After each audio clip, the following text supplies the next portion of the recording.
እንግዲህ ኤፋና ሩታ ዛሬም ተገናኝቷል። ኤፋና ሩታ እንደምታውቁ በጣም ነው የሚስማሙ። ከመጀመሪያውም ኤፋና ሩታ በጣም ነው የሚስማሙ ማለት ነው። እውነት ለመናገር ኤፋ የሆነ ጊዜ ድራማ ሩታ እንድናገር ተሰጥቶ ነበረ። ከዛን እሱ ራሱ ወዲያው ነው አቆመ። እንደምታስታውሱ ትንሽ ቪዲዮ ሰርቶ ነው አቆመ ማለት ነው። ሩታ እንዴት እንደዚህ ታደርጋለች ምናምን ብሎ ጀምሮ ወዲያው አቆመ ማለት ነው። ኤፋ ከመጀመሪያው ሩታን ነው የሚደግፈው። ሩታን ይወዳታል። የልብ ማርክና ማለት ነው። ማርክና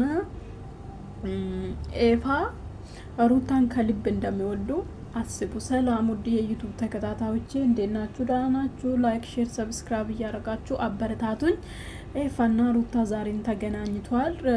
ኤፋና ማርክ ማለት ነው ሩታን ከልብ ነው የሚወዱት። ከልብ ማለት ነው ያስታውቅባቸዋል። እውነት ከልብ መውደዳቸውን በጣም ነው የሚያስታውቅባቸው። ስለዚህ ኤፋ ዛሬም ተገናኝቷል። አብርሃምና ሩታ አብሮ መሆን እድል ሊኖራችሁ ይችላል፣ ምናምን ሊኖራችሁ ይችላል። እኛም ይሄ ነገር እኮ እኛም እናስባለን። ምክንያቱም አብርሃም እና ሩታ በስሜት ተነሳስቶ ነው። አብርሃምም እኮ በስሜት ተነሳስቶ ነው ሌላ መንገድ ሄደው፣ እሷን በስሜት ተነሳስታ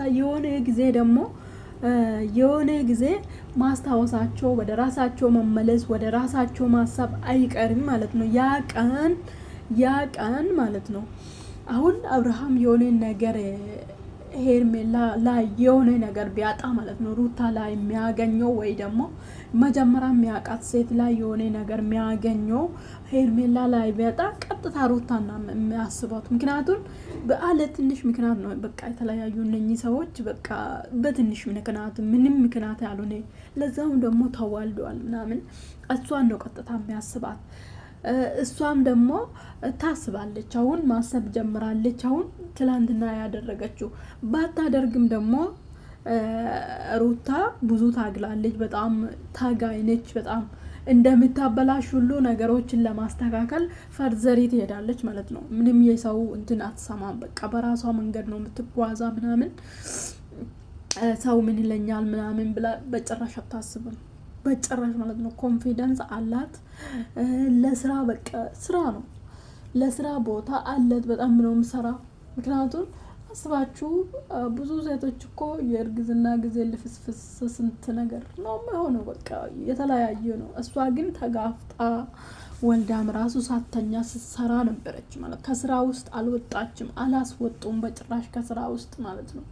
ስለዚህ አብርሃም ራሱ ነገር ጸጽቶት ወደ ሩታ ሊመለስ ይችላል። የሆነ አጋጣሚ ቢፈልግ የሆነ አጋጣሚ ማለት ነው። አብርሃምና ሄርሜላ አደርግና ያደርገን ምን አገባኝ ብጣሉ ማለት ነው። ብጣሉ ቀጥታ ወይ ሩታ ጋር ሄዶ በልጅ ምክንያት ስናና ሲሄድ ሩታ ልትመልስ ትችላለች ማለት ልትመልስ ትችላለች። ስለዚህ ያልጨረሱ ሰዎች ላይ ብትደርሱ እኔ ከነሱ የተሻልኩ ነው ያስኩ ከኔ ጋር በጣም አድቀኛ እንደሆነ አስቡት ማለት ነው። የምትደረቡ ያላለቀ ስሜት ይኖራቸዋል። ያላለቀ እውነት ነው። እቺ ደግሞ የሚያደርጉ ቢያገቡ ራሱ እነኛ አይነት ሰዎች ማለት ነው። እና ሩታ ልዑሌ ባይኖር እንደዚህ አልጠነክርም ነበረ። ፈጣሪ እንዲጠነክር ልጅ ሰጥቶኛል። በሰላምም ደግሞ ልጅ ማሳደግ ፈልጋለሁ። ካሁን በኋላ ከዚህ በፊት በሀርድ የመጡኝ በሀርድ ነበር የሚመልሰው፣ በጸባይ የመጡን በጸባይ ነበር የሚመልሰው። ያ ነገር ይሁን ይበቃኛል። በሀርድ የመጣ በጸባይ መልሳለሁ፣ በጸባይ የመጣም በጸባይ መልሳለሁ እያለች ነው። ይሄ ማወቅሽ ራሱ ጥሩ። ምን ከሰው ጋር አጨቃጨቀሽ ማለት ነው? ምን ከሰው ጋር የሚያጨቃጨቅሽ አንድ ነገር የለም። አልፈለግሽ ነው መጥቶ ስለክፉሽ ትቶሽ መሄድ ትችላለሽ። ከነሱ ጋር መጨቃጨቅ አንድ ነገር አስፈልግሽም። በቃ አሁን በራስሽ መንገድ በራስሽ ኑሪ። አሁን አብርሃም ይቅርታ ስለጠየቅሽ ኦዲየንስ እየተቆጣ ነው። ምንም ችግር የለም፣ አትቆጡ። በእውነት ይሄ አሸናፊነት ነው። በእውነት ይቅርታ መጠየቅ አሸናፊነት ነው። የእሷ አሸናፊነት ነው። እሱ አሸንፎ ወይ እሷ ጸጽታ ምናምን ይቅርታ ጠይቀችው መስላላ አይደለም። እሱ ነው የተሸነፈ። ይቅርታ የጠየቀ ልብ እኮ ምንም ማለት ነው። መንገዳችሁ ንጹህ ነው። ምንም ይበድላችሁ ይገላችሁም ያ ሰው ማለት ነው። ስለዚህ ትላንትና ሩታ ይቅርታ ስለጠየቀች ሩታ አጠገብ ያለ ሰዎችም ኦዲየንስም የተቆጡ ነው። አትቆጡ፣ የምር አትቆጡ። እንኳን ጠየቀች እንደውም ማለት ነው። ሰብስክራይብ ያርጋችሁ አበረታቱ።